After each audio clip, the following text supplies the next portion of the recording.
텔레비전에 나오다. 웨스트필드 가제트에 기사가 실린 지 일주일도 안 되어 중학생과 고등학생들까지 펜 대신 프린들리라는 말을 쓰기 시작했다. 학생들은 프린들리라는 말을 무척 좋아했다. 닉은 온 마을 아이들의 영웅이 되었다. 하지만 아무리 동네 영웅이라 해도 영웅은 공짜로 되는 것이 아니라는 사실을 닉은 금방 깨달았다. 거기에는 대가가 따랐다. 닉이 아빠의 철물점에 가거나 가게에서 막대 사탕을 사려고 줄을 설 때면 사람들이 자꾸 쳐다보았다. 닉은 남들이 쳐다보는 것이 쑥스럽고 불편했다. 학교에서도 아이들은 닉이 항상 똑똑하고 재미있기를 기대했다. 닉이 아무리 영리한 아이라도 그것은 부담스러웠다. 게다가 선생님들, 교장실 사무원, 교장 선생님, 심지어 영어 선생님과 수희 아저씨까지 닉의 행동을 일일이 지켜보는 것 같았다. 닉의 부모님은 마냥 좋기만 했다. 사실 신문기사를 처음 보았을 때는 두 분 다 화를 냈다. 하지만 그때 닉은 이렇게 말했다. 저는 잘못한 거 없어요. 엄마, 신문사에서 나온 기자도 잘못 없어요. 부모님이 생각하기에도 닉의 말이 옳았다. 신문기사는 사실이었고 사실을 사실대로 말한 것을 두고 뭐라고 할 수는 없었다. 게다가 부모님은 아들 이야기가 온 마을 사람들의 입에 오르내리는 것이 쑥스러우면서도 속으로는 은근히 기뻤다. 새로운 말을 만들어내다니 놀랍지 않은가? 그들의 아들 니콜라스는 대단한 아이였다. 그보다 더 으슥한 일은 없었다. 이 새로운 말이 놀랍다고 생각하는 사람은 닉의 부모님만이 아니었다. 이 마을에서 평생을 살아온 버드 로렌스도 그렇게 생각했다. 버드는 19살 때 사업을 시작해 돈을 많이 모았다. 버드는 좋은 사업거리를 찾아다니다가 뉴햄프셔주에서 데어리퀸 식당 1호점을 샀다. 몇 년 뒤에는 맥도날드 햄버거 가게도 사들였다. 그것은 거의 30년 전 일이었다. 이 두 식당 덕분에 버드는 큰 돈을 벌어 마을에서 영향력 있는 인물이 되었다. 버드는 새 낱말에 대한 기사를 읽자마자 변호사에게 프린들이라는 이름으로 상표권을 청구하라고 했다. 그리고 나흘 만에 작은 회사를 차려서 프린들이라고 새겨진 값싼 볼펜을 팔기 시작했다. 프린들 볼펜은 일주일 만에 3,000개가 팔렸다. 온 마을의 상점에서 프린들 볼펜이 동이 날 정도로 날개에 돋친 듯 팔려나갔다. 그리고 나서 얼마 뒤 프린들 볼펜을 사러 오는 아이들의 발길이 뚝 끊겼다. 판매량이 줄어들자 버드 로렌스는 다른 사업을 궁리했다. 일주일 뒤 낙엽이 하나둘 지면서 헬로윈 축제가 다가오자 마을 분위기도 차분하게 가라앉는 듯 싶었다. 앨리스 룬더스만 없었다면 그렇게 될 수도 있었다. 앨리스는 웨스트필드에서 11km 떨어진 베틀리 마을에 살면서 인구가 75,500명쯤 되는 캐링턴 지역의 CBS 방송국 지사에서 짬짬이 일했다. 앨리스는 그 지역에 홍수나 회오리바람 같은 재난이 일어나거나 재미있고 기발한 이야깃거리가 있으면 캐링턴 지사의 보도국장에게 전화를 한다. 그것이 괜찮은 뉴스거리이거나 그날 별다른 사건이 없으면 방송국에서는 카메라 팀이 딸린 대형 트럭을 보내 비디오를 찍는다. 앨리스는 그 지방의 소식을 빠짐없이 알기 위해 작은 마을의 신문까지 모두 구독했다. 신문들은 보통 목요일에 나와 월요일이나 화요일쯤 앨리스의 집에 도착한다. 그리고 앨리스가 신문을 모두 훑어보는 데에는 하루 정도 걸린다. 수요일 아침, 앨리스는 웨스트필드 가제트에서 낱말 전쟁 기사를 읽었다. 앨리스는 그 기사를 2번 읽고 나서 단체 사진을 꼼꼼히 살펴보았다. 그러고는 이 이야기라면 충분히 화제거리가 되겠다고 생각했다. 캐링턴 방송국의 보도국장도 같은 생각이었다. 보도국장은 보스턴의 CBS 방송국에 전화를 걸었다. 이따금 보스턴에서도 캐링턴 지사에서 보내온 뉴스들을 보도하기 때문이다. 보스턴 방송국의 담당자는 낱말전쟁 이야기가 흥미진진하다고 여겨 뉴욕 방송국의 보도국에 전화를 했다. 뉴욕 방송국에서도 웨스트필드 가제트의 기사를 팩스로 받아 보고 마음에 들어 했다. 방송국에서는 그 주의 일정표를 검토한 뒤 그 이야기가 이튿날, 그러니까 목요일 CBS 저녁 뉴스 시간에 마무리 기사로 딱 좋겠다고 생각했다. 다시 뉴욕에서 보스턴으로, 보스턴에서 캐링턴으로, 캐링턴에서 베틀리로 전화선을 타고 지시가 내려졌다. 수요일 오후 앨리스는 그 소식을 책임지고 보도하라는 지시를 받았다. 앨리스는 처음으로 전국 방송에 나가는 뉴스를 보도하게 되었고 2천만 시청자가 그 뉴스를 지켜볼 참이었다. 수요일 수업이 끝난 뒤 앨리스와 카메라 팀이 그레인저 선생님네 현관 앞에 서 있었다. 선생님은 조명과 마이크를 들이대도 눈 하나 깜짝하지 않았다. 선생님은 카메라를 똑바로 쳐다보며 말했다. 저는 사전이야말로 어린이를 가르치기에 가장 훌륭한 도구라고 말해왔고 지금도 그렇게 생각합니다. 어린이들은 낱말과 언어에는 규칙이 있으며 그 규칙은 납득할 만한 역사를 가지고 있다는 사실을 배워야 합니다. 나무랄 데 없이 훌륭한 낱말을 버리고 그저 재미로 지어낸 말을 쓰다니 저는 그런 일을 가만히 구경만 할 수는 없습니다. 기자가 물었다. 하지만 선생님은 싸움에서 지지 않았습니까? 선생님은 불꽃이 튈 것 같은 눈빛으로 카메라를 노려보았다. 그러고는 희미한 웃음을 띠며 말했다. 싸움은 아직 끝나지 않았습니다. 닉네 식구들은 준비를 단단히 하고 앨리스와 방송국 직원들을 맞이했다. 엄마 아빠는 닉을 가운데 두고 소파에 앉았다. 닉은 조명이 눈부셔서 눈을 가늘게 떴다. 엄마는 닉이 말해야 할 때와 입 다물고 있어야 할 때를 미리 알려주었다. 방송국 사람들이 오기 전에 엄마는 닉의 머리를 빗어주며 말했다. 내 말 잘 들어. 이 기자들은 잠시 바람을 일으킬 화제거리를 찾고 있는 거야. 하지만 너는 여기서 계속 살아갈 사람이야. 그러니 말과 행동을 조심해야 한다. 엄마는 소파에 앉아서 탁자 밑에 있는 닉의 발에다 한쪽 발을 올려놓고 있었다. 기자가 질문할 때 엄마가 발을 꾹 밟으면 그것을 엄마가 대신 대답하겠다는 신호였다. 기자가 물었다. 자, 닉, 왜 프린들이라는 말을 만들어냈죠? 닉은 마른 침을 삼키고 나서 말했다. 선생님께서 사전에 나온 말은 모두 사람들이 만든 것이라고 하셨어요. 어떤 말이 뜻을 갖는 건 우리가 그렇게 정했기 때문이라고요. 그래서 새로운 말을 만들어 선생님의 말씀이 맞는지 알아보면 재미있을 것 같았어요. 기자가 웃으면서 말했다. 그럼 선생님이 화내시는 것을 보고 깜짝 놀랐겠네요. 그때 닉은 엄마가 발을 꾹 누르는 것을 느꼈다. 닉의 엄마가 얼른 말을 받았다. 저희는 한 번도 선생님이 화내신다고 생각한 적 없어요. 아이들이 너도 나도 프린들이라는 말을 쓰면서 잠시 혼란이 일어나는 것뿐이에요. 선생님은 정말 훌륭한 교사이십니다. 닉도 맞장구 쳤다. 맞아요.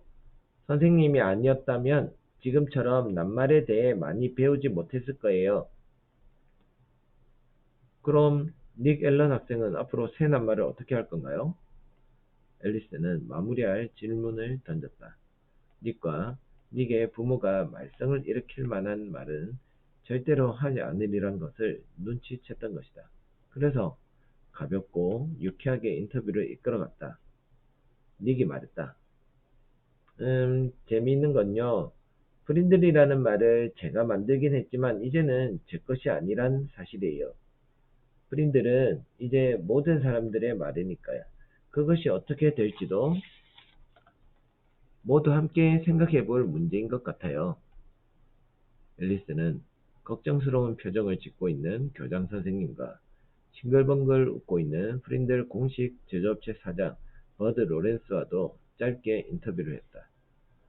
앨리스가 시작 장면과 마무리 장면을 찍고 나자 카메라팀은 캐링턴으로 돌아가서 찍은 것을 편집해 2분짜리 뉴스로 만들었다.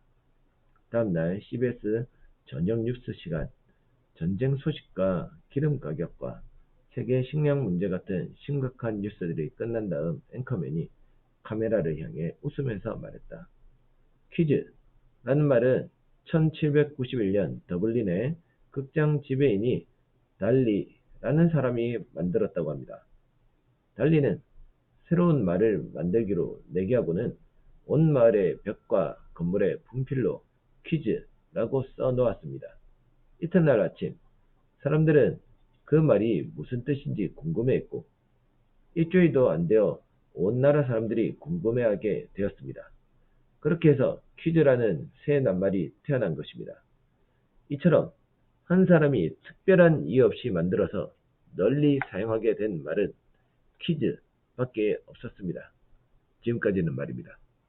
그런데 이제 프린들이라는 말이 등장했습니다. 뉴햄프셔주 웨스트필드에서 앨리스 런더슨 기자가 그 소식을 전해드리겠습니다. 앨리스가 화면에 나타나더니 간단하게 소개하는 말을 했다. 그러고는 그레인저 선생님과 닉과 닉의 엄마와 버드 로렌스가 2천만 시청자 앞에서 프린들에 대해 이야기했다. 그 2천만 시청자 가운데에는 데이비드 레터맨 쇼의 프로듀서가 있었다. 또 인물 잡지 피플의 기자, 컨택트라는 어린이 잡지의 기자도 있었다. 그 밖에도 여러 기자와 프로듀서, 판매 담당자 수십 명이 그 뉴스를 보고 굉장한 이야깃거리라는 냄새를 맡았다. 그 뒤로 3주 동안 전국의 어른과 어린이들은 아이들이 펜 대신 프린들이라는 재미있는 말을 쓴다는 소식을 들었다. 오하이오주, 아이오와주, 뉴욕주, 텍사스주, 캘리포니아주 아이들도 프린들이라는 말을 쓰기 시작했다. 버드는 프린들이라고 쓰여 있는 물건은 뭐든지 사겠다는 주문이 쏟아지자 다시 프린들에 관심을 갖게 되었다. 하지만 문제는 간단하지 않았다. 버드의 변호사가 말했다. 저기 산더미 같은 주문서들 보이죠? 저런 게 바로 골칫덩어리라고요. 우리가 상표권을 정식으로 청구하긴 했지만 상표권이 우리 것이라고 주장하지는 못합니다. 그 꼬마가 그 말을 지어냈다는 건 세상이 다 아는 일이니까요. 그러니까 사장님이 꼬마의 아버지와 계약을 하지 않으면 모든 게 물거품이 됩니다. 잘못했다가는 굵직한 소송이 일어날 수도 있고요. 그 말은 꼬마 거니까요. 닉의 아빠는 점심때 집에 들렀다가 아내한테서 버드 로렌스를 찾아가 보라는 말을 들었다. 세난 말 때문인 것 같아요. 닉의 아빠는 그 소식이 달갑지 않았다. 지금까지 일어난 소동에 진절머리가 난 것이다. 게다가 이 엉터리 소동 때문에 가게 일을 제대로 못해서 일이 산더미처럼 밀려 있었다. 크리스마스에 팔 물건을 제때 주문한 것만도 다행이었다. 닉의 아빠는 프린들과 관련된 일이라면 생각하기도 싫었지만 버드는 오랜 친구였다. 그래서 가게로 가는 길에 버드의 사무실에 들렀다. 어이, 어서 오게. 버드가 자리에서 일어나 책상을 돌아 나오며 악수를 했다. 엉게. 닉의 아빠가 엉거주춤 자리에 앉자 버드는 의자 하나를 끌어와서 앉았다. 지금까지 살면서 웨스트필드가 이보다 더 떠들썩한 적이 있었나? 자네 부부는 아주 자랑스럽겠구먼. 자네 아들 때문에 말일세. 버드는 니게 이름이 생각나지 않았다. 니게 아빠는 의자에서 자세를 고쳐 앉으며 고개를 끄덕였다. 그래, 우리 아들은 분명 보통 아이가 아니지. 하지만 솔직히 말해서 나는 이 소동이 하루라도 빨리 가라앉았으면 하네. 너무 난리법석이야. 그 순간 버드는 어떻게 하면 자기가 원하는 것을 얻을 수 있을지 깨달았다.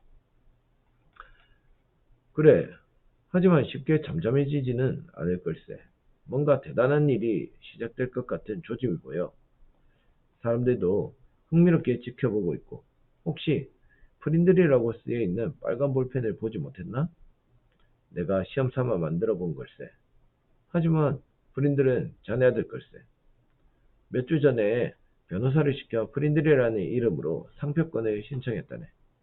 나는 원래 그런 사람이야. 새로운 일이 일어나면 가만히 있지 못하는 성격이지.